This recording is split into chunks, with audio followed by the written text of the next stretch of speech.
अनेक खात्यांचे सचिव त्याचे सदस्य आहेत आणि त्याशिवाय दोन संघटना ज्या महाराष्ट्रामध्ये या क्षेत्रामध्ये काम करतात, श्याम मानव आणि दाभोळकर, त्या संघटनांचे 5-5 सदस्य या कमिटीमध्ये आहेत. या पद्धतीची ही कमिटी आहे आणि त्या कमिटीच्या माध्यमातून हे काम सुरू झालेलं होतं. या कमिटीच्या लेटर हेडवर मी सही करून कोणकोणत्या ठिकाणी कायद्याचं उल्लंघन केलेलं आहे या धीरेंद्र कृष्ण महाराजाने हे पोलीस कमिशनरला सांगितलं. पोलीस कमिशनरांना दोन्ही कायद्यांच्या प्रती दिल्या. 2 कायद्यांचं त्याने उल्लंघन केलेलं होतं, त्याच्या प्रती दिल्या. एक जादूटोणा विरोधी कायदा आणि दुसरा drugs and magic remedies act 1954, या दोन्ही कायद्यांचं हा उल्लंघन करतो आहे. हे मुद्दे आहेत. त्यानेच त्या दिव्य दरबाराचा प्रसारित केलेला व्हिडिओ आहे, तो पुरावा आहे. त्याच्या आधारावर या पद्धतीनं ॲक्शन घ्यावी. अमितेश कुमार, जे सध्या पुण्याचे कमिशनर आहेत, त्यावेळेस ते नागपूरचे कमिशनर होते, त्यांनी 7 दिवस या कायद्याचा अभ्यास केला आणि नंतर प्रेस कॉन्फरन्स घेऊन त्यांनी जाहीर केलं की आम्ही याचा अतिशय सखोल अभ्यास केलेला आहे आणि धीरेंद्र कृष्ण महाराजांवर किंवा बागेश्वर धामवर अंधश्रद्धा निर्मूलन कायदा लागू होत नाही. आता हे खरं आहे 100% की अंधश्रद्धा निर्मूलन कायदा लागू होत नाही, कारण जगामध्ये अंधश्रद्धा निर्मूलन कायदाच नाही आहे. या कायद्यामध्ये, जादूटोणा विरोधी कायद्यामध्ये, अंधश्रद्धा किंवा अंधश्रद्धा निर्मूलन हा शब्दच नाही आहे सुरुवातीपासून शेवटपर्यंत. त्यामुळे हा कायदा अंधश्रद्धा निर्मूलन कायदा नाही, त्याचं अधिकृत नाव जादूटोणा विरोधी कायदा आहे. म्हणजे यांचा अभ्यास किती होता या कायद्याचा त्यांनी केलेला, की त्यांना मी स्वतः प्रत दिलेली आहे कायद्याची, लक्ष वेधून घेतलेलं आहे. याचं नाव जादूटोणा विरोधी कायदा आहे, त्याला ते अंधश्रद्धा निर्मूलन कायदा म्हणतात. ठीक आहे, पत्रकार अनेकदा अंधश्रद्धा निर्मूलन कायदा हा शब्द वापरतात म्हणून कदाचित त्यांनी वापरला असेल. दुसरा मुद्दा ते असं म्हणाले की ड्रग्ज अँड कॉस्मेटिक ॲक्ट सुद्धा याला लागू होत नाही. आता IPS अधिकाऱ्याला drugs and magic remedies act, जो जादुई उपचारांकरता कायदा आहे, ज्या माणसाला डॉक्टरची डिग्री नाही अशा कोणत्याही माणसाला रोगांचं निदान करणं हा कायद्याने गुन्हा आहे. रोगांचे उपचार करतो असं म्हणणं कायद्याने गुन्हा आहे. उपचार करणं कायद्याने गुन्हा आहे. हा drugs and magic remedies act 1954 आहे, केंद्र सरकारचा कायदा आहे. आणि इथे पोलीस कमिशनर असं म्हणतात, IPS अधिकारी, नागपूरचे पोलीस कमिशनर असं म्हणतात की ड्रग्ज अँड कॉस्मेटिक ॲक्ट याला लागू होत नाही. आता हे कसं शक्य आहे? एखाद्या IPS अधिकाऱ्याला 2 कायद्यांमधला फरक कळत नाही म्हणजे त्यांनी किती कायद्याचा अभ्यास केला हे त्यावरनं स्पष्ट होतं. त्यानंतर मी त्यांच्यावर प्रचंड टीका केली, त्यांच्या IPS बद्दल सुद्धा शंका व्यक्त केली. प्रदीप मिश्रा नावाचा एक बाबा आहे, त्याला सगळे BJP वाले घेऊन भारतभर हिंडत असतात, महाराष्ट्रातही हिंडत असतात. तो सगळ्या पोरांना सांगत असतो कि आपने अभ्यास किया हो नहीं किया हो, परीक्षा में अगर आपको पास होना है तो शंकर भगवान जी के पिंडी को बेलपत्ती को शहद लगाइए, वो चिपका दीजिए, परीक्षा में पास हो जाओगे. तर कदाचित अमितेश कुमार या पद्धतीनं IPS पास झालेत का, असा प्रश्न मी या निमित्तानं नेहमी उपस्थित करत असतो. IPS परीक्षा तर या पद्धतीनं पास होता येत नाही, ही तुमची माझी माहिती आहे. मग असं असताना हा माणूस कसं काय खोटं बोलू शकतो एवढा? आणि मी स्वतः हँडरायटिंगमध्ये त्या लेटर हेडवर ही तक्रार दिली आहे. मी म्हणजे कोण? या कायद्यातला प्रत्येक शब्द फायनल करणारा. महाराष्ट्र सरकारच्या वतीनं 48 पोलीस ट्रेनिंग प्रोग्राम्स मी केलेले आहेत. 7-7 तासांचे पोलिसांचं ट्रेनिंग घेतलेलं आहे. औरंगाबादलाही 2 झालेले आहेत, एक औरंगाबाद जिल्ह्याचं आणि दुसरं औरंगाबाद कमिशनरेट्स. या सगळ्या IPS अधिकाऱ्यांपासून सगळ्यांना कायद्यातले बारकावे मी त्यांच्यापर्यंत पोहोचवले. सगळ्या विरोधी पक्ष नेत्यांपर्यंत म्हणजे देवेंद्र फडणवीसांपर्यंत या कायद्यातले बारकावे पोहोचवले. त्यानंतर त्यांनी या कायद्याला संमती दिलेली आहे. उद्धव ठाकरेंपर्यंत हे कायद्यातले सगळे बारकावे पोहोचवले. त्यानंतर त्यांनी या कायद्याला संमती दिली आहे आणि एकमताने हा कायदा संमत झालेला आहे. म्हणजे जो पोलिसांना कायदा शिकवतो, पोलिसांना कायदा समजावून सांगतो IPS अधिकाऱ्यांना, त्यालाच कायदा कळत नाही असा त्याचा अर्थ होतो. कारण त्यांनी केलेल्या तक्रारीवर तुम्ही म्हणतात कायदा लागू होत नाही, याचा अर्थ असा होतो. त्यानंतर मी प्रेस कॉन्फरन्स घेऊन हे जाहीर केलं की अमितेश कुमारावरची अडचण समजून येण्यासारखी आहे. त्यांच्या बॉसच्या विरोधात ते कसे जाऊ शकतात? कारण या दिव्य दरबारामध्ये त्यावेळेसचे उपमुख्यमंत्री आणि महाराष्ट्राचे गृहमंत्री देवेंद्र फडणवीस या धीरेंद्र कृष्ण महाराजाच्या पायावर डोकं ठेवून आले होते. त्यामुळे कदाचित हे ॲक्शन घेत नसावेत आणि म्हणून तो मुद्दा लावून धरण्याचा प्रयत्न केला, देवेंद्र फडणवीसांचं लक्ष वेधून घेण्याचा प्रयत्न केला, पण त्यांच्यावर FIR दाखल झाला नाही. 2-2 कायद्यांचं उल्लंघन करून सुद्धा FIR दाखल झाला नाही. उलट BJPवाल्यांनी देवेंद्र फडणवीस ॲक्टिव्हली त्यामध्ये सहभागी आहेत. त्यांनी धीरेंद्र कृष्ण महाराजांना मुंबईत आणलं, ठाण्यात आणलं आणि औरंगाबादमध्ये म्हणजे आपल्या संभाजीनगरमध्ये केंद्रीय मंत्र्यांनी त्यांना आणलं. तर या पद्धतीची ही एक केस आहे. हा धीरेंद्र कृष्ण महाराज कोण आहे?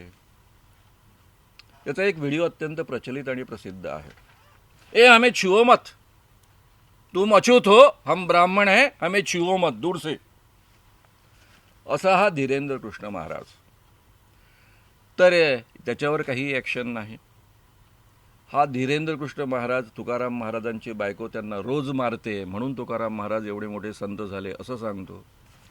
शिवाजी महाराज गलित गात्र झाले आणि रामदास स्वामींना त्यांनी आपला मुकुट अर्पण केला आणि रामदास स्वामींनी ते राज्य परत केलं. रामदास स्वामींच्या कृपेनं शिवाजी लढले आणि विजयी झाले आणि मग त्यांनी त्यांना धीर दिला आणि मग पुन्हा शिवाजी पुन्हा उभे राहिले. या पद्धतीचं बोलतो, जेव्हा की रामदास स्वामी आणि शिवाजींचं कधी भेटच झालेली नाही. हेच सगळं बोलणारा हा माणूस सांगतो की 4-4 मुलं प्रत्येकाने निर्माण केले पाहिजे. त्याला प्रश्न विचारला की तुम्ही स्वतः 4 मुलं निर्माण करणार का, पैदा करणार का? त्यावर तो म्हणतो कि मैं ब्राह्मण हूँ. ब्राह्मण व्यक्ति पूजा करने के बाद में 12 घंटे स्त्री के शरीर को हाथ नहीं लगाता, इसलिए वो 4 बच्चे पैदा नहीं कर सकता है. म्हणजे एवढं याचं नॉलेज आहे या सगळ्या विषयांचं. अशा माणसाला घेऊन हे गावोगाव हिंडत असतात. जादूटोणा विरोधी कायदा 2013 निर्माण झाला. 14 याचा अतिशय मोठ्या प्रमाणावर प्रचार प्रसाराची कामाची सुरुवात झाली. अजितदादा पवार यांनी 14.5 कोटी रुपये याकरता सँक्शन केले होते अर्थ मंत्रालयाने.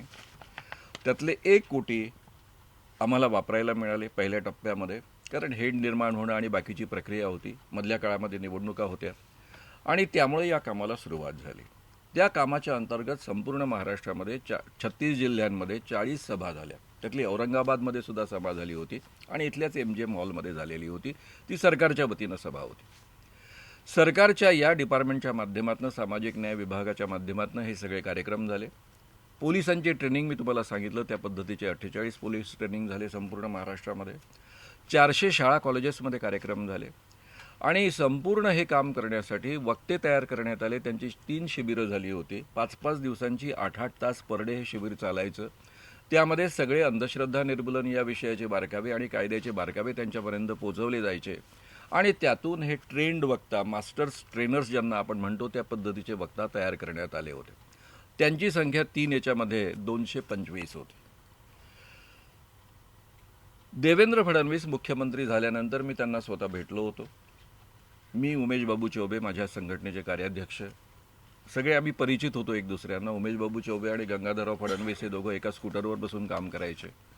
देवेंद्र फडणवीसांना मी प्रश्न विचारला, तुम्ही BJPचे आता मुख्यमंत्री आहात, या पद्धतीनं काम सुरू झालेलं आहे, या पद्धतीची कमिटी आहे, त्याचा मी सहअध्यक्ष आहे, हे काम पुढे चालणार का? ते म्हणाले, तुम्ही मनात किंतु परंतु बाळगू नका, अतिशय उत्तम पद्धतीनं आपण काम करू. सध्या मी त्याकरता उरलेले 13.5 कोटी देत नाही, पण 10 कोटी देतो. म्हटलं ठीक आहे, आम्ही नाहीतरी 2 कोटी पण खर्च करू शकणार नाही, 4च महिने आमच्या हातामध्ये आहे, पण तुम्ही एवढे सँक्शन केले तर पुढच्या बजेटमध्ये अधिक चांगल्या पद्धतीनं आपल्याला काम करता येईल. हे सगळं बोलणं झाल्यानंतर पहिल्या टप्प्यामध्ये जेवढं पहिल्याच सरकारने सँक्शन केलं होतं आणि ज्याकरता पैसा उपलब्ध करून दिला होता 1 कोटी, त्यातले आम्ही 90 लाखांमध्ये हे सगळं काम कंप्लीट केलं. त्यातली 10 लाखाच्या वर पैसे आम्ही वाचवले. त्यानंतर मी 3 वर्ष मंत्रालयामध्ये सारख्या चक्रा मारतोय. माझा पोटापाण्याचा व्यवसाय पर्सनॅलिटी डेव्हलपमेंटचे वर्कशॉप आहे. त्याच्या भरोश्यावर माझी गाडी चालते, माझं घर चालतं, माझे कपडे चालतात, सगळं चालतं. अंधश्रद्धा निर्मूलनाच्या कामातनं आम्हाला कोणालाच एकही पैसा मिळत नाही. उलट आमच्या खिशातनं पैसे खर्च करून करून आम्ही हे काम करत असतो. 3 वर्ष मी मंत्रालयात चक्रा मारत होतो, माझा सगळा व्यवसाय बंद करून. 3 वर्षपर्यंत देवेंद्र फडणवीस यांनी शेंडी लावली, आज करतो, उद्या करतो, करू करू करू आणि केलं नाही. मग लक्षात आलं आणि त्यांच्याच जवळच्या लोकांनी लक्षात आणून दिलं की यांना जादूटोणा विरोधी कायदा राबवायचा नाही आहे आणि त्याचा प्रचार प्रसार तर मुळीच करायचा नाही आहे.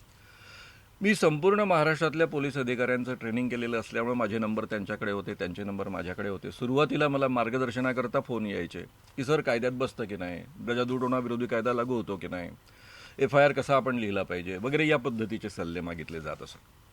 त्यानंतर मला पोलिसांचे फोन यायला लागले. जसं मी सुरुवात केली की की आमच्यावर दबाव आहे, आम्ही आता दाखल करू शकत नाही FIR, तर तुम्हीच काहीतरी करा, प्रेस कॉन्फरन्स घ्या, भाषण द्या, म्हणजे मग पब्लिकच्या दबावापोटी FIR दाखल होतील. मी विचार करत होतो की संपूर्ण महाराष्ट्रामध्ये अतिशय सुंदर यंत्रणा पोलिसांची आणि सामाजिक न्याय विभागाची तयार करण्यात आलेली होती. दर ठिकाणी एकेका केस करता मला जाऊन हे सगळं करण्याची गरज नव्हती. त्याकरता कक्ष उघडलेले होते प्रत्येक जिल्ह्यामध्ये.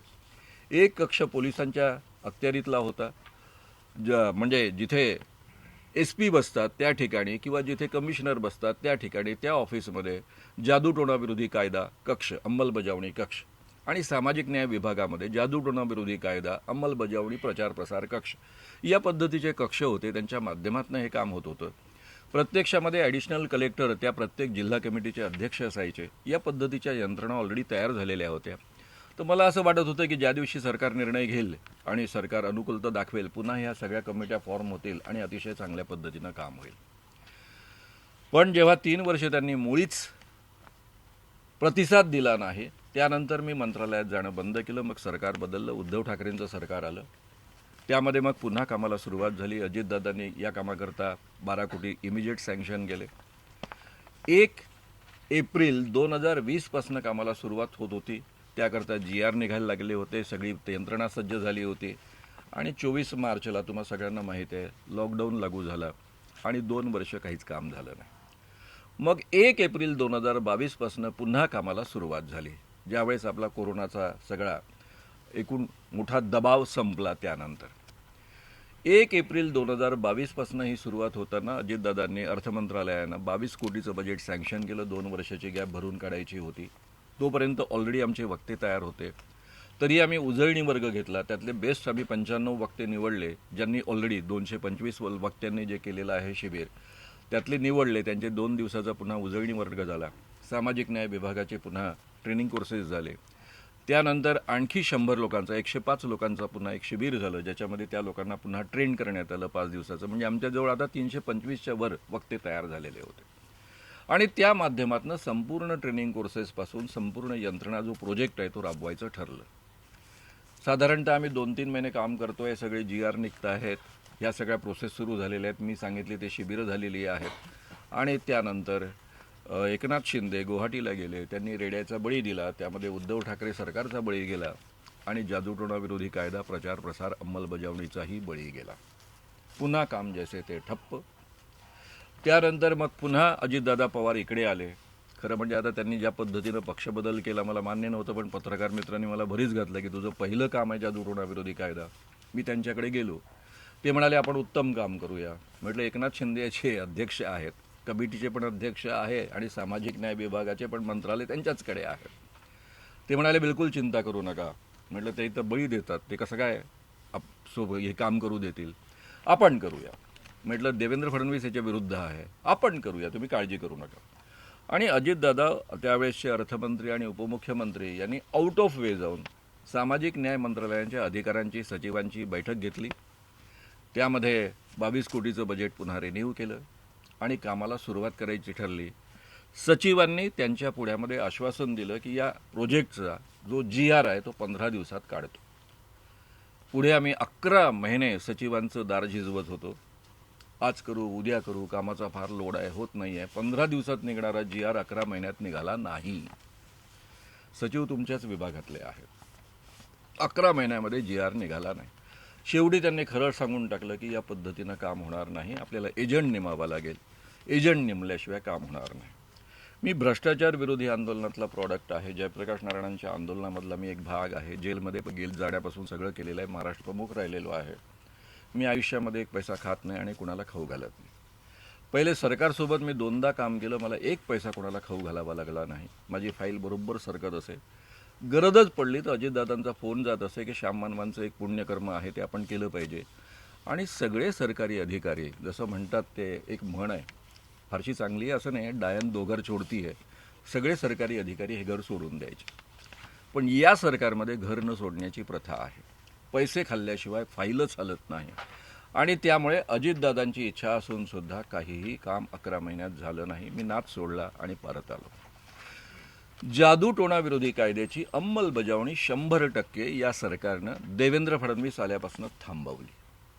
मी अतिशय जबाबदारीनं आरोप करतो आहे. केवळ त्यांनी अंमलबजावणी थांबवली, याचा प्रचार प्रसार थांबवला, एवढ्यापर्यंत हे मर्यादित नाही, तर त्यांनी अंधश्रद्धा पसरवणारे बाबा गावोगाव हिंडवले बीजेपीच्या माध्यमातून. त्यामध्ये धीरेंद्र कृष्ण महाराज असेल, प्रदीप मिश्रा असेल. त्याचं एक उदाहरण मी तुम्हाला दिलं. त्याचं दुसरं उदाहरण असं आहे, आपकी कोई भी समस्या हो, शादी नहीं हो रही है, कोई बात नहीं है, नौकरी नहीं मिल रही है, कोई बात नहीं है, आर्थिक समस्या है, कोई बात नहीं है, शंकर भगवान जी के पिंडी पर एक जल लोटा डालिए, हर समस्या का हल वो है. अशा अंधश्रद्धा लोकांच्या वाढवणाऱ्या महाराजांना हे घेऊन गावोगाव हिंडतात. माझ्या कमिटीकडे तक्रार आली राधेमाची. पोलीस कमिशनर ज्यांच्याकडे ही ॲक्शन घेण्याची जबाबदारी होती, त्यांना मी स्वतः भेटून कायदा कसा लागू होतो याचे बारकावे त्यांच्यापर्यंत पोहोचवले. ॲडिशनल पोलीस कमिशनर बोरीवली विभागाचे.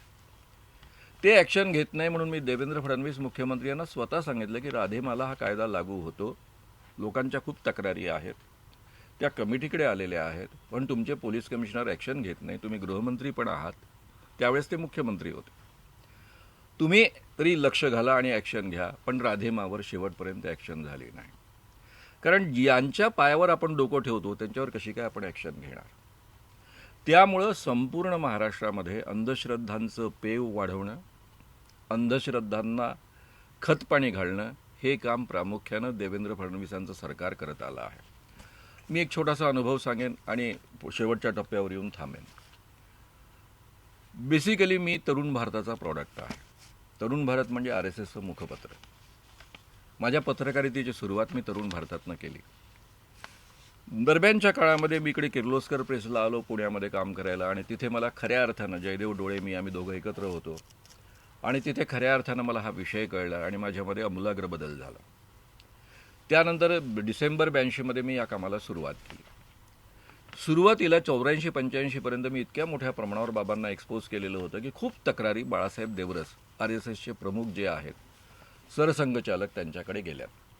त्यांनी माझ्या दोन्ही संपादकांना बोलावून घेतलं. मागो वैद्य, जे पुढे RSSचे बौद्धिक प्रमुख राहिले होते, आणि दिभा घुमरे, आम्ही त्यांना मामासाहेब घुमरे असं म्हणतो. त्या दोघांना बोलावून घेतलं आणि त्यांना विचारलं, तुम्ही ज्या पत्रकाराला ट्रेंड केलं, तुमच्या हाताखाली हा पत्रकार तयार झालेला आहे, तो देवाच्या विरुद्ध आणि धर्माच्या विरुद्ध कसं काय काम करतो.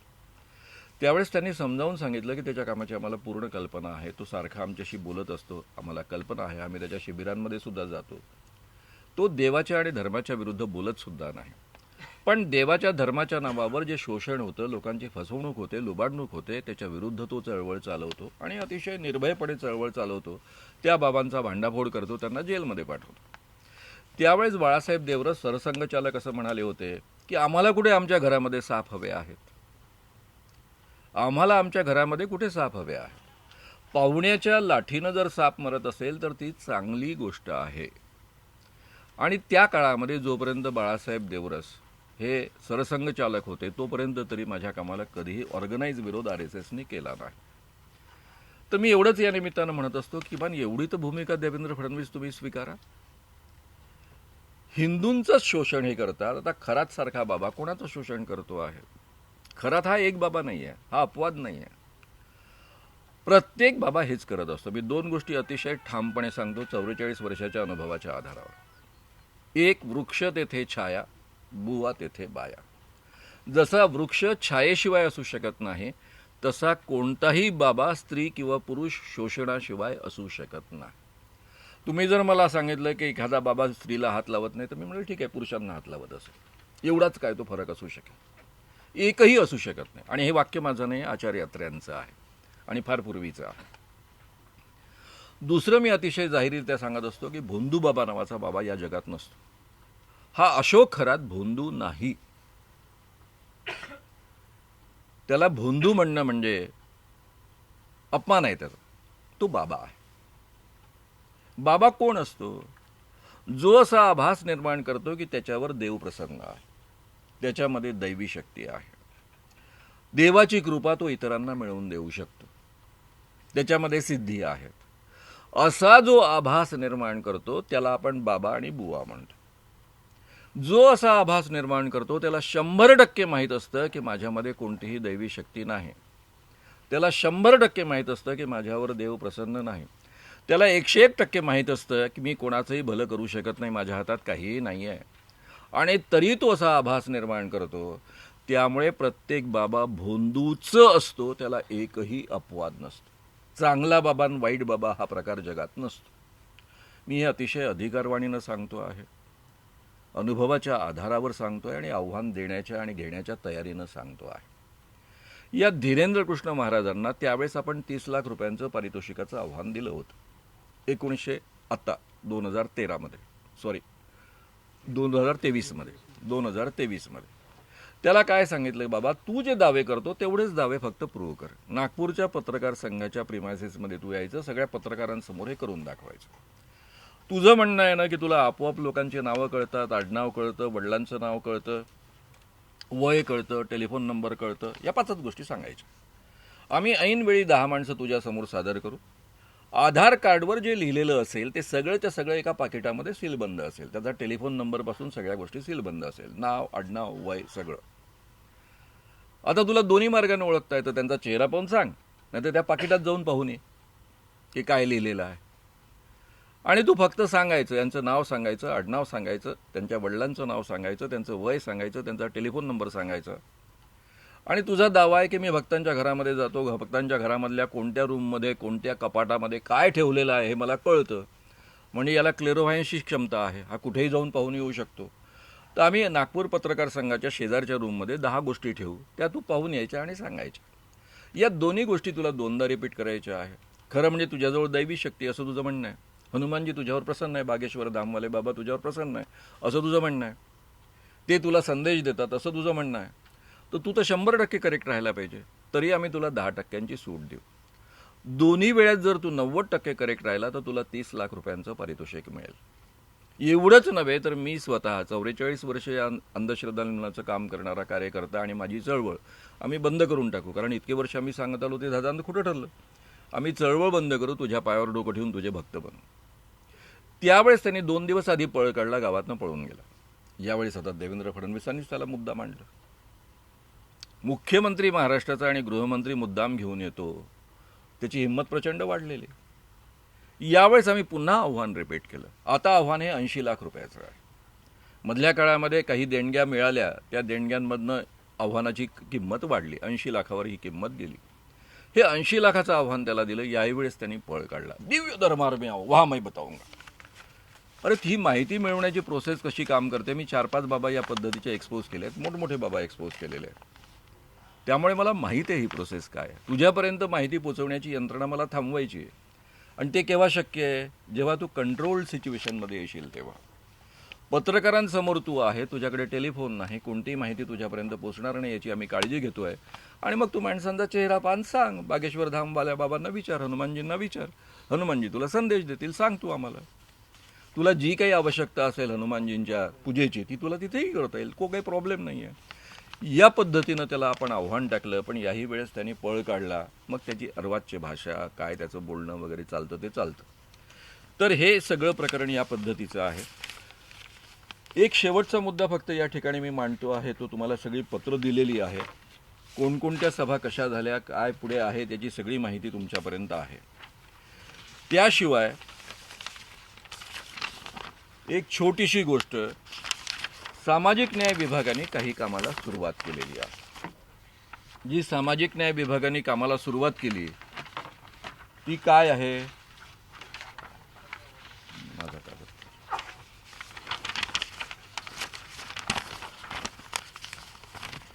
सामाजिक न्याय विभागाने जवळपास 2 कोटीचं बजेट वाटलं. सुरुवातीच्या टप्प्यामध्ये 2013चा हा कायदा संमत झाल्यानंतर 2014 साली जेव्हा मी अजितदादांना असं म्हणालो की तुम्ही मला 5 वर्ष संधी द्या, या कायद्याची जर आपण चांगल्या पद्धतीनं प्रचार प्रसार करू शकलो तर 5 वर्षामध्ये तुम्हाला महाराष्ट्र बदललेला दिसेल. अर्धा महाराष्ट्र मी 5 वर्षामध्ये बदलवून दाखवतो, पुढच्या 10 वर्षांमध्ये अख्खा महाराष्ट्र आपल्याला बदलता येईल. या पद्धतीचा तो प्रोजेक्ट आहे. तुम्हाला सगळ्यांना माहितीच्या अधिकारामध्ये तो मागवता येऊ शकतो, पाहिला जाऊ शकतो. त्यामध्ये संपूर्ण सरकारी यंत्रणांचं ट्रेनिंग आहे, पोलीस अधिकाऱ्यांचं ट्रेनिंग आहे, पोलीस कॉन्स्टेबलपासून तर पोलीस पाटलांपर्यंतचं ट्रेनिंग आहे, आशा वर्करपासून, आरोग्य सेवकांपासून, ग्रामसेवकांपासून, जेवढ्या सरकारी यंत्रणांमधले अधिकारी आहेत आणि कर्मचारी आहेत त्या सगळ्यांचं ट्रेनिंग आहे. सगळ्या जिल्ह्यांमधल्या पत्रकारांचं ट्रेनिंग आहे. तहसील प्लेसमधल्या पत्रकारांचं ट्रेनिंग त्यामध्ये अंतर्भूत आहे, कारण हा कायदा डायरेक्टली पत्रकारांना लागू होतो. या गोष्टींचा प्रचार प्रसार अनवधानाने जरी केला तरी 6 महिन्याची मिनिमम शिक्षा आहे. यामध्ये सर्वसामान्य जनतेला अतिशय मोठ्या प्रमाणावर त्यांचं प्रबोधन करण्याची व्यवस्था आहे. आणि तरी हा प्रोजेक्ट फक्त 14.5 कोटींचा आहे. प्रत्यक्षात हे काम 100 कोटीपेक्षा अधिक रुपयांचं आहे. कारण या सरकारी यंत्रणेमधले जे ट्रेनिंग्ज आहे त्याकरता सामाजिक न्याय विभागाला वेगळे पैसे खर्च करावे लागत नाही. त्या यंत्रणांमधल्या ट्रेनिंगवर ते खर्च होतच असतात. त्यामध्ये फक्त हे ट्रेनिंग ॲड करायचं आहे आणि त्यामुळे त्यासाठी वेगळा पैसा लागणार नाही, ऑफिसेस लागणार नाही. सामाजिक न्याय विभागाचे स्वतःचे ऑफिसेस आहे. गृह मंत्रालयात वेगळे ऑफिसेस लागणार नाही, त्या ऑफिसेसमध्ये सगळे व्यवस्था होणार आहे. त्यामुळे अतिशय मोठं काम, म्हणजे जरी तो 14.5 कोटींचा प्रोजेक्ट दिसत असला तरी 100 कोटीपेक्षा अधिक रुपयांचं काम त्यामध्ये होईल. या पद्धतीची ती सगळी यंत्रणा आहे. कारण सरकारी यंत्रणा अवाढव्य आहे. सरकारी यंत्रणेजवळ प्रचंड काही सगळं काही आहे. सुरुवातीला ते पैसे त्यांनी अखिल भारतीय अंधश्रद्धा निर्मूलन समितीला दिले. ते मला म्हणाले की तुम्ही सरकारी यंत्रणेमध्ये अडकला तर फार कासावीस होऊन जाल, तुमची ती मनोवृत्ती नाही. मी म्हटलं माझ्या संघटनेकडे जर मी पैसे घेतले तर अतिशय कमी काम होईल. मला ऑफिसेस उभारावे लागतील, मला कर्मचारी पगारी नेमावे लागतील. एकदा ते कर्मचारी पगारी नेमले की पुढच्या वर्षी त्यांची व्यवस्था करण्याकरता मला ॲडजस्टमेंट करावं लागेल. मला ते करायचं नाही. सरकारी यंत्रणेमध्ये ऑलरेडी अधिकारी आहेत, सगळ्या यंत्रणा आहेत. त्या यंत्रणांचा आपण उपयोग करून छान पद्धतीनं हा प्रोजेक्ट राबवू. हे पैसे सामाजिक न्याय विभागाकडे आपण वळते करू आणि त्याच माध्यमातून वापरू. त्यामुळे आमचा पहिला प्रोजेक्ट हा सरकारच्या माध्यमातूनच आम्ही करून घेतला होता आणि तोच माझा शेवटपर्यंत आग्रह राहिला. हे जे मधले 22 कोटी वगैरे सँक्शन झाले ते सगळे अखिल भारतीय अंधश्रद्धा निर्मूलन समिती, श्याममान वगैरे नाही. ही जी कमिटी आहे, ही सामाजिक न्याय विभागाची जी कमिटी आहे, ती कमिटी फक्त निर्देश देईल, त्या पद्धतीनं ॲक्शन्स होतील, पण सरकारी अधिकारीच हा पैसा खर्च करणार.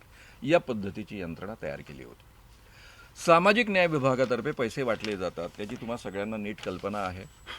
हे पैसे ज्यांना मिळतात ते कसं काम करतात याची तुम्हाला कल्पना आहे. मलाही उत्तम कल्पना आहे, माझा संबंध आलेला आहे म्हणून. त्याच लोकांना त्याच गोष्टी सांगितल्या जातात, कागदावर दाखवल्या जातात. आता यांनी प्रचाराचं काम जे सोपवलं, 1,77,00,000 रुपयाचं तुम्हाला पत्र दिलेलं आहे मी, विस्ताराने सगळं तुमच्याजवळ आहे. कोणकोणत्या संस्थांना हे काम दिलं? जोगाई माता सांस्कृतिक सामाजिक शैक्षणिक मंडळ कापडणे, पूर्ण नाशिक विभाग, 5 जिल्हे दिले. श्री सत्यसाई सेवा सांस्कृतिक सामाजिक शैक्षणिक मंडळ खेडगाव तालुका चाळीसगाव.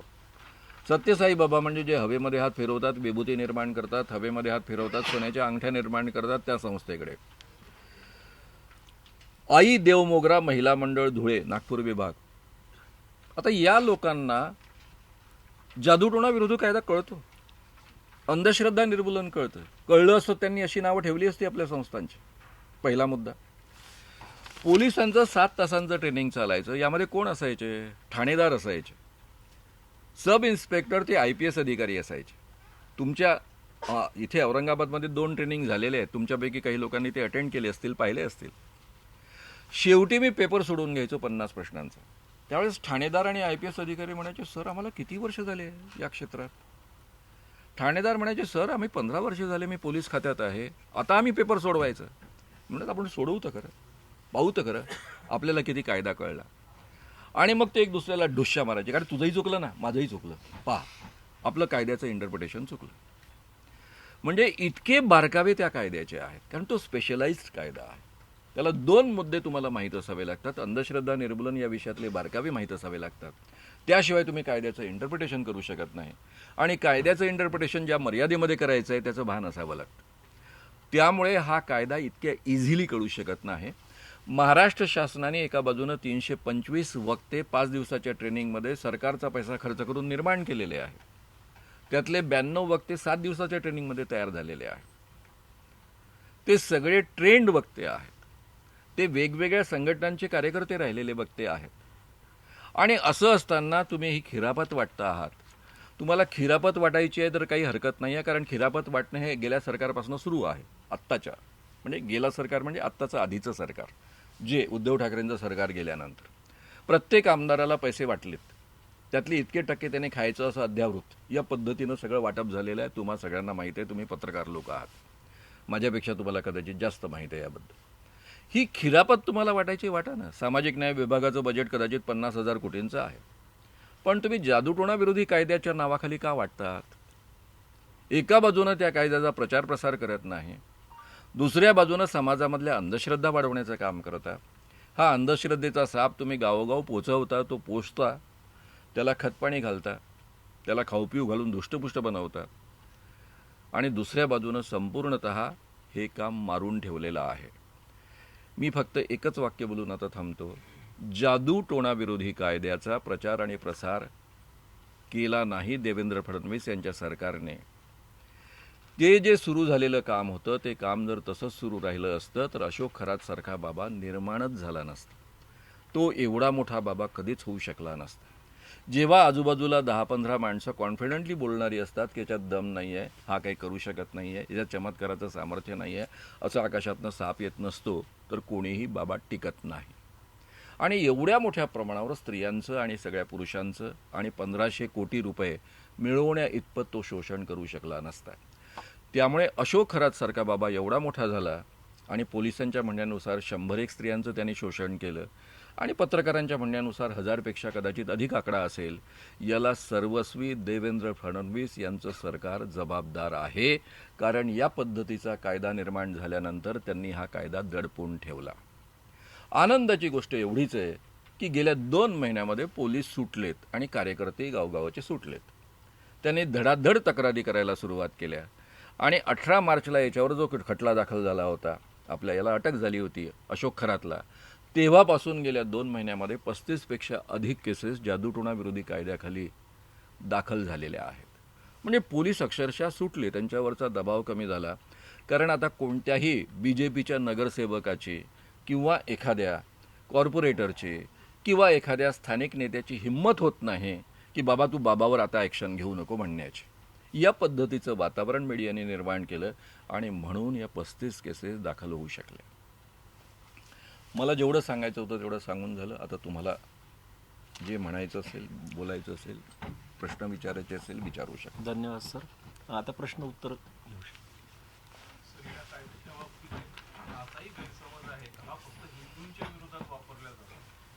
हा गैरसमज जे पसरवणारे आहेत ते सगळे बाबांचे एजंट आहेत. मी अतिशय जबाबदारीनं बोलतो. ज्याला कायदा कळतो आणि ज्यांनी वाचला आहे तसा एकही माणूस नाही की जो असं म्हणेल कोणताच कायदा कोणाच्या विरुद्ध कसा काय असू शकतो. उद्धव ठाकरेंची आणि देवेंद्र फडणवीस BJPचे अध्यक्ष त्यावेळेस ते होते. उद्धव ठाकरेंसोबत हा कायदा जेव्हा मी बोलायला गेलो त्यावेळेस केवळ अर्धा तास वेळ ठरली होती. त्यांनी बाकीच्या वेळा सगळ्या खासदारांकरता वगैरे ठेवलेल्या होत्या. आमची 2.5 तास चर्चा झाली. त्यामध्ये प्रत्येक कायद्यातलं कलम कोणाकोणाला कसं कसं लागू त्याचे सगळे तपशील मी त्यांच्यापर्यंत पोहोचवले.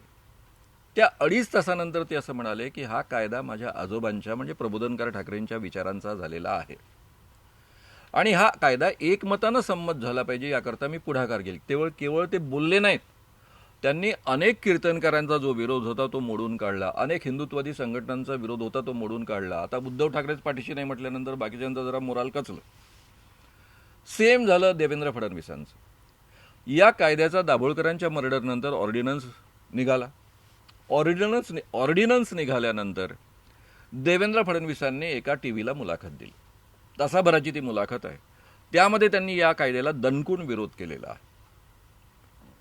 तिथून काही दिवसांनी मी उद्धव ठाकरेंना भेटल्यानंतर त्यांना भेटायला जातो, त्यांच्यापर्यंत सगळे बारकावे पोचवतो. त्या दोघांनी मला एकच प्रश्न फक्त विचारला, म्हणजे हा प्रश्न नाही विचारला की हा हिंदूंच्याच विरुद्ध आहे.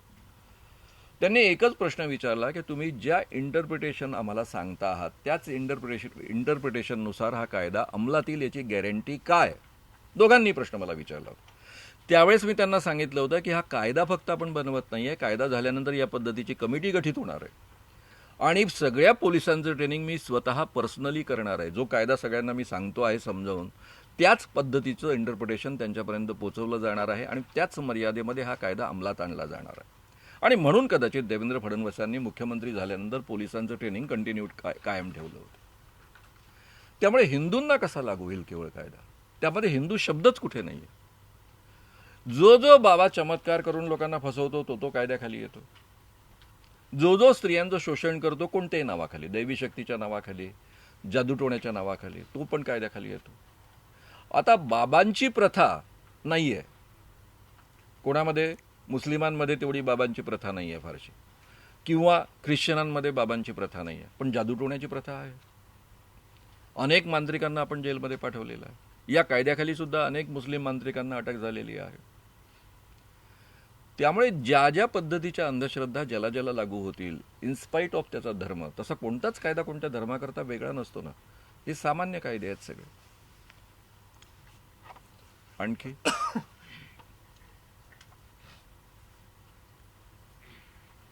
गेले 40-45 वर्षापासून आपण अंधश्रद्धा निवडून याच्यावर काम करत आहात.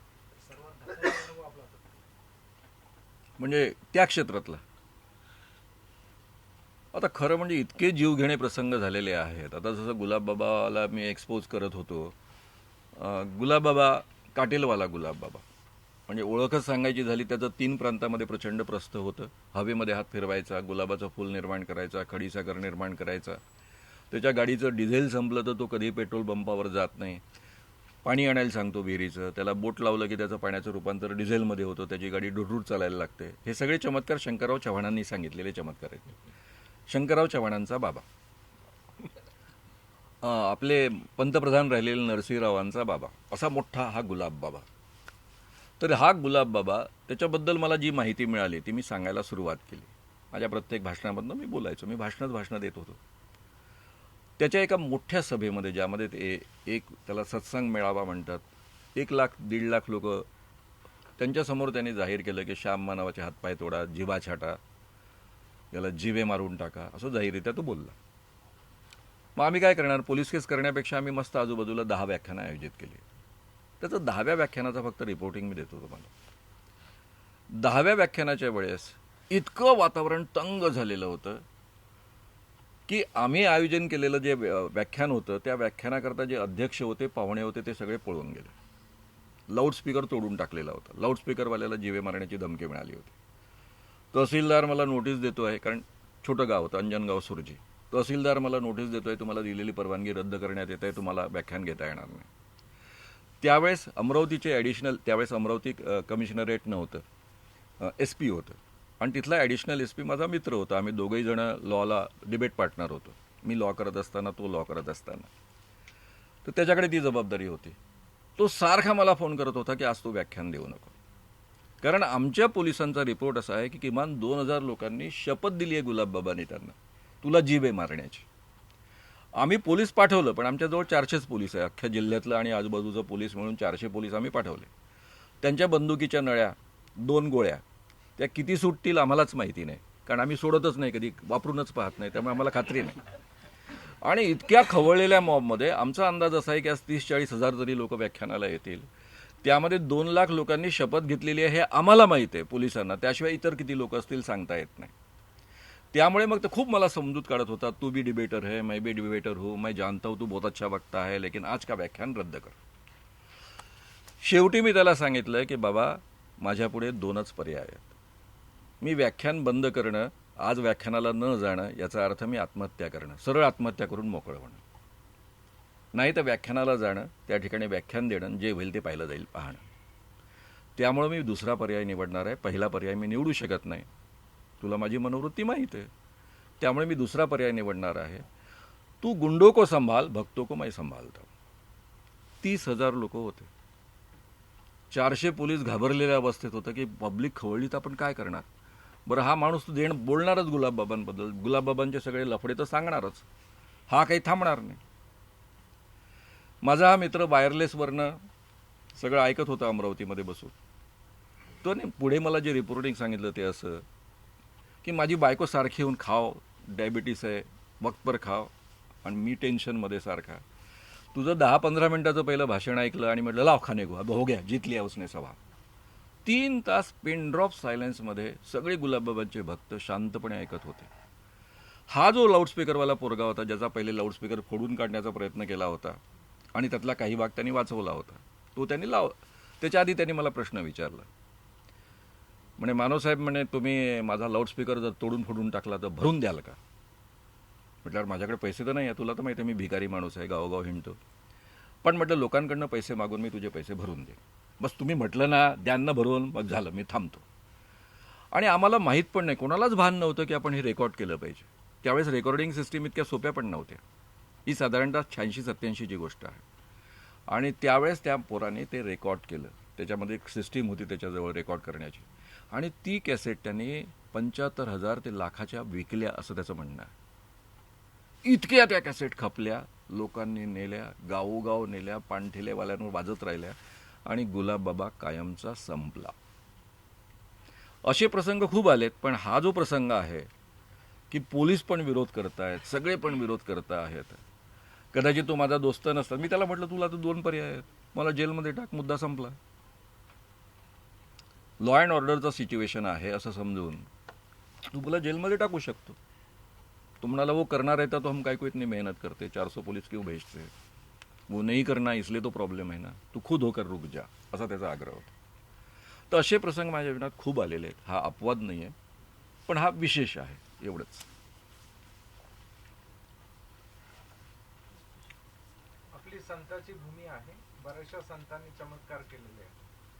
तो श्रद्धेचा विषय येतो. आजच्या काळात जर आपल्याला बघायचं झालं तर श्रद्धा आणि अंधश्रद्धा, तर बऱ्याच वेळा आपल्याला असं सोडून द्यावं लागतं की बुवा हे श्रद्धेचा विषय, म्हणजे समजतं आपल्याला हे अंधश्रद्धेच्या दिशेने जाते, पण कुणाची तरी श्रद्धा दुखू नये, त्यामुळे आपल्याला थांबावं लागतं का बऱ्याच वेळा? नाही नाही, मी डे 1 पासून 1982 सालापासून जे बोलायला लागलो, मी प्रत्येक भाषण रेकॉर्ड करतो.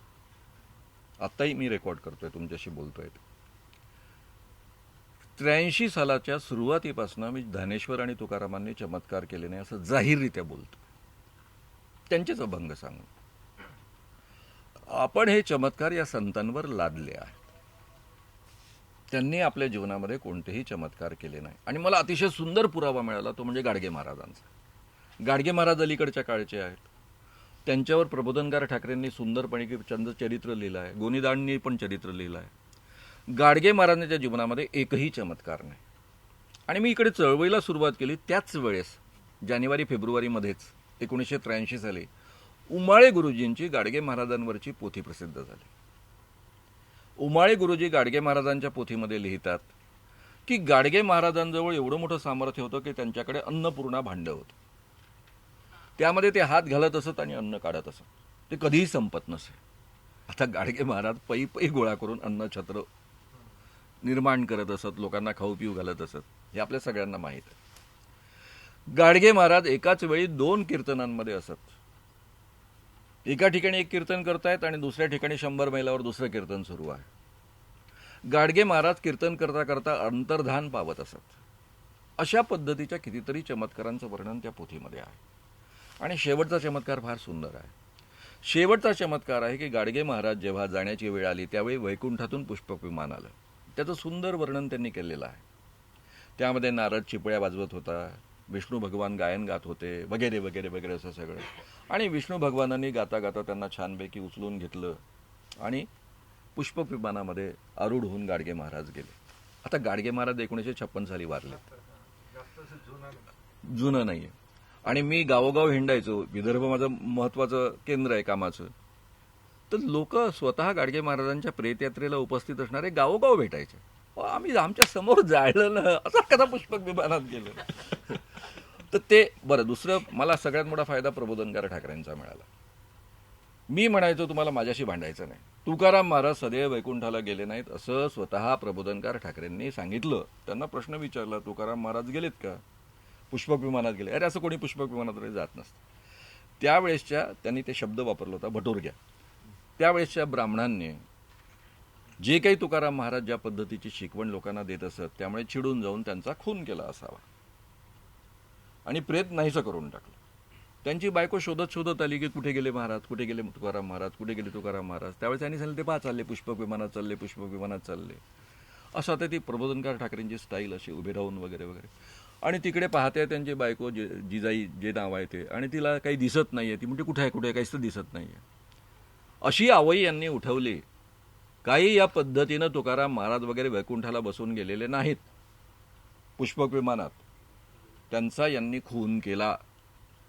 आणि मग मी म्हणायचो आता माझ्याशी भांडण करू नका. वारकरी इकडे सांगतो ना, श्रद्धेचा विषय आहे. सांगतो ना, त्या माझ्याशी भांडू नका आता तुम्ही. तुम्हाला जर याच्याबद्दल वादच करायचा असेल तर प्रबोधनकार ठाकरेंचे चिरंजीव बाळासाहेब ठाकरे जिवंत आहेत, त्यांच्याशी जाऊन भांडत बसा. नाही तर राज ठाकरेशी भांडा, नाही तर उद्धव ठाकरेशी भांडा, असं म्हणून मी ते संपवायचो.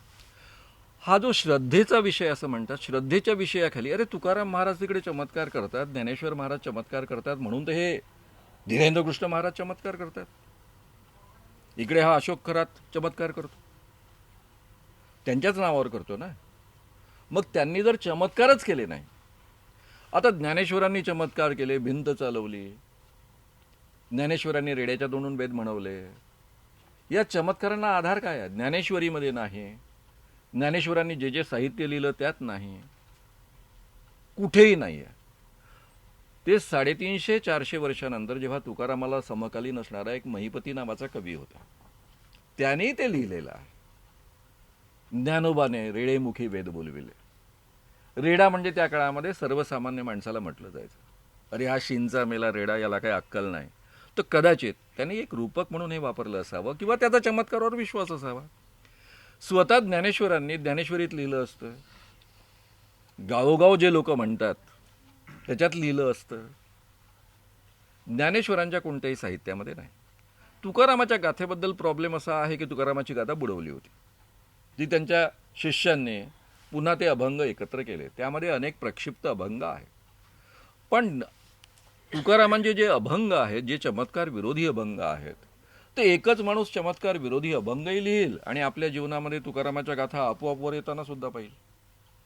हे खरं आहे की तुकारामाच्या गाथा लोकमुखामध्ये तरल्या, कारण तोपर्यंत तुकारामाचे अभंग ते जिवंत असतानाच इतके लोकप्रिय होते. गावोगावचे कीर्तनकार, गावोगावचे वारकरी लोक त्यांचे अभंग म्हणत असत. ते सगळे अभंग एकत्र करण्यात आले, त्यातून तुकारामाची गाथा निर्माण झाली. या अर्थाने कदाचित या कवींनी या अर्थाने तो वापरला असावा. कोणत्याही संतांनी चमत्कार केले नाही. ज्ञानेश्वर महाराज जाहीरच म्हणतात, योग याग विधी येणे नव्हे सिद्धी, वायाची उपाधी दंभधर्म. योग करा, याग करा, कोणतेही विधी करा, तुम्हाला सिद्धी प्राप्त होत नाही, म्हणजे चमत्कार करण्याचं सामर्थ्य प्राप्त होत नाही. या सगळ्या पदव्या खोट्या आहे, या उपाध्या सगळ्या खोट्या आहे, हा दंभ धर्म आहे. तुकारामाचे तर शेकडो अभंग आहेत या पद्धतीचे. आह साळुंके संपूर्ण ते विद्रोही तुकाराम लिहिताना ते त्याची कॅटेगरीज करून ठेवलेली आहे. त्यामुळे तुम्ही कसं म्हणता? मी घाबरलो नाही, मी डे 1 पासून हे सांगत आलो. मधल्या काळामध्ये आनंद देगेने माझं शिबिर 89 साली उधळलं ठाण्याचं. बाळासाहेब ठाकरेंनी जाहीररित्या महाराष्ट्र टाइम्सला दिलेल्या मुलाखतीत म्हटलं, श्याम मानवला मुंबईत पाय ठेवू देणार नाही. जे बाळासाहेब ठाकरे शिवसेनांना ओळखतात त्यांना माहीत आहे मुंबईमध्ये बाळासाहेब म्हणजे काय चीज आहे. तरी मी हे प्रत्येक व्याख्यानात सांगत आलो आणि बाळासाहेबांनी मला मुळीच विरोध केला नाही. प्रबोधनकार ठाकरेंचंच मी नाव घ्यायचो. प्रबोधनकार ठाकरेंनीच सांगितलेलं आहे, बाळासाहेब ठाकरेंना जाऊन विचारा, त्यांना म्हणा की माझे वडील खोटे बोलले, त्यांनी असं बोलायला नको होतं. पण बाळासाहेब ठाकरे असतील, उद्धव ठाकरे असतील किंवा राज ठाकरे असतील, हे आपल्या आजोबांचा प्रचंड आदर करतात, त्यांच्या विचारांचा पूर्ण आदर करतात. तर त्यामुळे हे भीतीपोटी असं आपण लोकांच्या श्रद्धेचा विषय. अशोक खरातचं काय आहे प्रकरण? त्याला का विरोध करायचा? त्या स्त्रियांच्या श्रद्धेचा प्रश्न आहे. तुम्ही कशाला बोंबा मारता? तुम्हाला कोणी सांगितलं? त्या स्त्रिया तुमच्याकडे आल्या? का बोंबा मारतात तुम्ही? कशासाठी एवढं सगळं लिहितात आणि प्रसिद्ध करतात?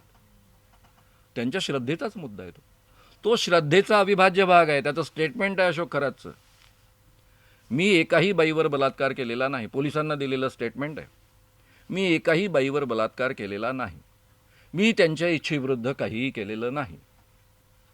हा धार्मिक विधीचा भाग आहे, मी फक्त धार्मिक विधी पूर्ण केला, चालू जायचं. त्यामुळे हा धार्मिक श्रद्धेचा भाग आहे असं कसं कोणी काय म्हणू शकतं?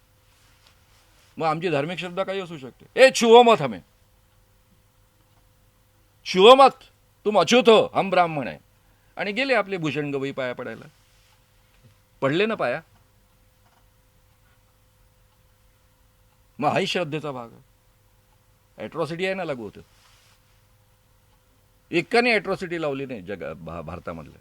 कसं लावणार आहे? मोदी के छोटे भाई है वो और देवेंद्रची गुरुजी आहे. बऱ्याचशा महाराजांना सुद्धा बुवा म्हणतात गावाकडे, बुवा किंवा नाही तो महाराज. बा आपण आपल्या वडिलांना पण बाबा म्हणतो ना. नाही, मग आपलं जे टायटल आहे बुवा तिथे बाया, तर नाही नाही महाराज- इथे मी पुन्हा ते साधं सांगितलं, बाबा आपल्या वडिलांना पण म्हणतो. माझ्या घरात पण माझ्या वडिलांना बाबाच म्हटलं जातं, अनेकांच्या घरामध्ये बाबा म्हटलं जातं. आता बाबा याचा अर्थ तो नाही घेत ना आपण. आता इथे क्लिअर आहे ना, बुवा किंवा बाबा त्याची व्याख्या आधीच मी केली की जो स्वतःमध्ये दैवी शक्ती आहे असा आभास निर्माण करतो तो बाबा किंवा बुवा. आपण बुवा म्हणजे कीर्तनकार, त्याच्याबद्दल नाही बोलत आहे या ठिकाणी. तो कीर्तनकार जर आभास निर्माण करत असेल, माझ्यावर पांडुरंग प्रसंग नाही आणि माझ्या माध्यमातून तुम्हाला मी काहीतरी पांडुरंगांची कृपा मिळवून देऊ शकतो, तर मग त्याला आम्ही हा बुवा म्हणू. तो कीर्तनकार बुवा नाही म्हणणार त्याला. पण तो नुसता कीर्तनच करत असेल, लोकांचं प्रबोधनच करत असेल, त्याला जमेल त्या पद्धतीनं, तर त्याला त्या पद्धतीचा बुवा नाही म्हणणार ना आपण. हे शब्द आपण जे वापरतो ते आपल्या भाषेमधले रूढ शब्द असतात, त्याचे वेगवेगळे अर्थ असतात, त्या अर्थाने घ्यावे. शिक्षक आपलं थोडंसं नाही तो शब्द त्याच अर्थाचा आहे. माझं काय झालं, मी अतिशय अंधश्रद्धा होतो, बेसिकली प्रचंड अंधश्रद्धा होतो. सगळ्या प्रकारच्या अंधश्रद्धा माझ्यात होत्या. इंग्रजीचा प्राध्यापक होतो, तरुण भारताचा लेखक होतो आणि तरी अंधश्रद्धा होतो. किर्लोस्कर प्रेसमध्ये मला मुकुंदराव घेऊन आले. माझी अपॉइंटमेंट होती साप्ताहिक मनोहर करता, मी आणि जयदेव डोळे. किर्लोस्कर प्रेसचे संपादक होते हमो मराठे. पण आल्या आल्या मला काम सोपवलं मुकुंदरावांनी की 60 वर्षांचे किर्लोस्करचे अंक वाचायचे आणि त्यातून एक विशेषांक तयार करायचा. हमो मराठी असताना ते काम मला दिलं आणि माझ्या आयुष्याचं सोनं झालं. तिथे मला आचार्य अत्र्यांचा एक लेख सापडला. नारायण महाराज नावाचे एक महाराज होते, केडगावकर नावाचे महाराज होते. नारायणगाव त्यांचं मुख्य ठाणं होतं. नारायणगाव म्हणजे पुणे जिल्हा मुख्य ठाणं होतं. आणि त्याच्याबद्दल त्यांनी लिहिलं होतं की हा महाराज स्वतःला राजयोगी म्हणवतो, याच्या संपूर्ण देशभरामध्ये स्त्रिया भक्त आहेत, दिवसातनं 2दा तो सत्संग करतो. सत्संग करतेवेळी तो स्वतःच्या अंगावरचे कपडे काढून घेतो बायकांच्या हातून, त्यांच्या अंगावरचे पूर्ण कपडे त्यांना काढायला लावतो. त्यानंतर त्यांनी त्यांच्या भाषेत वर्णन केलं, ते वर्णन करणं मला फार कठीण आहे त्या पद्धतीचं.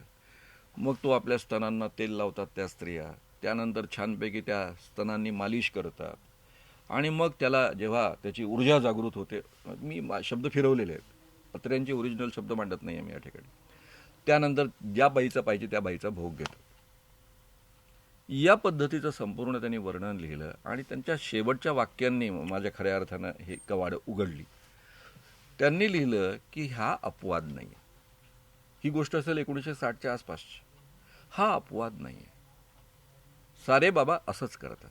आणि त्या ठिकाणी त्यांनी वाक्य वापरलं, वृक्ष तेथे छाया, बुवा तेथे बाया. मला वाटतं नाटक त्यानंतर त्यांनी लिहिलं असावं. जसा वृक्ष छायेशिवाय असू शकत नाही, तसा कोणताही बुवा बायांशिवाय असू शकत नाही. बुवा तेथे बाया नावाचं आचार्य अत्र्यांचं नाटक अतिशय प्रसिद्ध आहे. तिथून तो शब्द आलेला आहे, म्हणून तो बुवा शब्द आला.